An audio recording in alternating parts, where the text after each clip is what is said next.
Hello, ladies and gentlemen, and welcome to the Discriminating Gamer. Say, how many Space Marines does it take to screw in a light bulb? 100. 1 to screw it in, and 99 to praise the Emperor.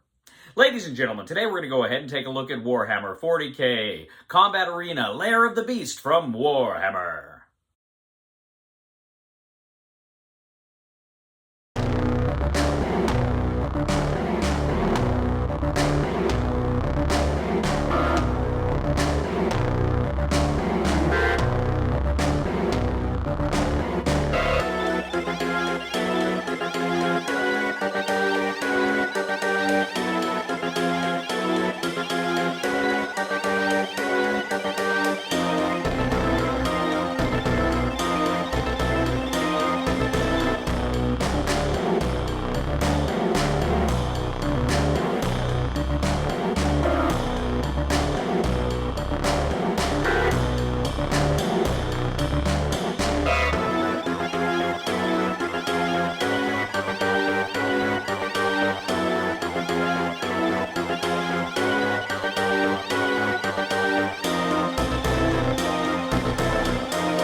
We'll get back to the review in just a moment. I want to take a minute to ask you to check out my other channel, that is Cody Carlson, PhD, where we talk about history, books on history, military history. I even post some of my lectures for my classes on there. Please check that out. Please subscribe to that channel. And now, back to the review. In Warhammer 40k Combat Arena, Lair of the Beast from Warhammer, 2 to 4 players take on the roles of various heroes as they're attempting to battle each other in this combat arena, but they also have to look out for the evil Ambule, a terrifying alien creature determined to kill everybody? Now, if you've played a Combat Arena Warhammer game before, then this is going to be very familiar to you. Essentially, what you're going to do at the beginning of the game is you're going to take a number of initiative cards, you're going to shuffle them together, and these initiative cards are either for the various players and their characters or the Ambule itself. And then also you're going to have, just off to the Combat Arena board, you're going to have a energy tracker board where you kind of start with the same energy level. As the game progresses, you're going to play cards that will force that to go up or down, and that will determine how many initiative cards you get in the next round. And then also each player will have their own kind of player aid, and this of course has a side to track their damage. It has also got information on how they make melee attacks and ranged attacks and any other special abilities they may have. Now, each round, players are going to reveal cards from the initiative deck that correspond to one of the players or the Ambule. Now, if it's your turn, you can go ahead and you can play one of your combat cards. Now, you have a number, I think you have 5 each round to start with.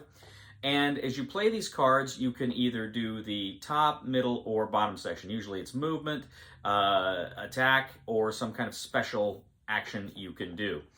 But it's also going to tell you, some of them will allow you to kind of change your facing, move in certain directions from the last hex you moved out of.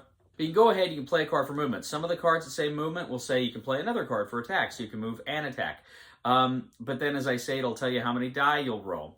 So there's all sorts of things that are going to happen there. But you can go ahead, you can make your attack on, as I say, either the Ambule or the another player. You kind of roll the die to see if you score hits, which it says in your card how many die you're going to roll, and then on your player aid it'll tell you what you have to roll in order to make those hits. So you go ahead and you determine if you do that. Now, players are going to take hits, of course, on their player sheet. They're going to go down, and each time they go down, they're going to mark off 1 level more. So they kind of get weaker and weaker as it goes on through that track.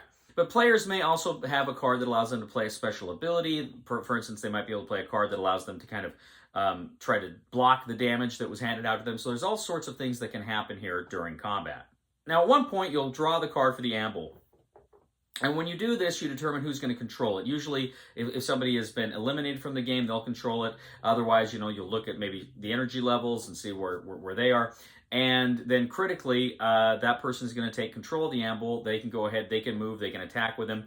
And so the Marines are not just fighting each other, the various characters are not just fighting each other, they're also fighting this horrifying monster that's also coming after them.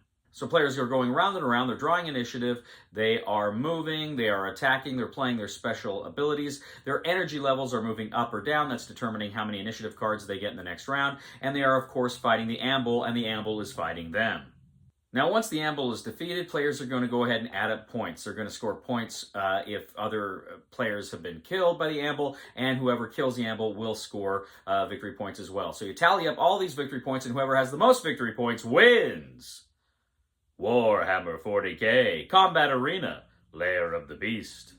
So this is a kind of a fun and interesting system, these Combat Arena games. I've reviewed, I think, 1 or 2 of them in the past, and I get a kick out of them. I think they're pretty fun and they're pretty interesting. I like, for me, when you're playing those cards and you've got those decisions to make, I want to play this card for the attack, but I really like the movement ability on that one, so maybe I should save it for that, or I like a special ability, or I'm on my last leg, I need a defensive ability, so I got to hang on to that card, but I want to play it for the attack. So I really like that aspect of these Combat Arena games. I think that's a lot of fun. Now this one with the amble, which is this, of course, monster that's attacking everybody, that's controlled by a player, it's interesting, but fundamentally it feels kind of like the amble's kind of a catch-up mechanic.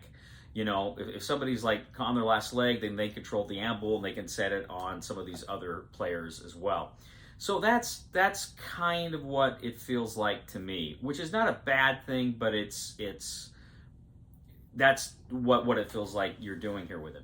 Now, I've just played this one 2-player. I played other Combat Arena games 4-player. I do think they shine with higher player counts, generally speaking. But I had fun with this one. I like this one. I don't know that I love this one quite as much as I do some of the others, because I kind of felt like with the others, it's just this kind of big brawl. You're going at each other. Here, with the amble, it kind of, like I say, it's kind of got that catch-up mechanic in it. It works. It's fun. But I don't know, I think I maybe prefer some of the others. I like this one, didn't love it, but I'm going to go ahead, I'm going to say try it before you buy it, a positive try before you buy it. If you like the Warhammer games, you like this universe, which I do very much, I think you'll get a kick out of this game. Recommendation for the discriminating gamer, try it before you buy it. Ladies and gentlemen, thank you once again for joining us today on The Discriminating Gamer. As always, we ask you to please leave a comment for us on YouTube, on Board Game Geek, on our Facebook page, or on thediscriminatinggamer.com. We'd ask you to please like us on Facebook, subscribe to us on YouTube, and follow us on Twitter. I'd also ask you, ladies and gentlemen, to please check out my other channel, that is Cody Carlson, PhD, where we talk about military history, books on history, and fun things like that. I'd ask you to please subscribe to that channel. I'd also ask you to please leave a thumb to this video on Board Game Geek. That helps us out a lot. And if you are a big fan of the channel, I'd highly recommend that you go ahead and click on the Super Thanks button here on the YouTube page and leave a contribution. Again, we would really appreciate it. And now, ladies and gentlemen, let me ask you, how many Inquisitors does it take to screw in a light bulb? 3. 1 to screw it in, 1 to outlaw the light bulb, and 1 to deny the existence of the light bulb.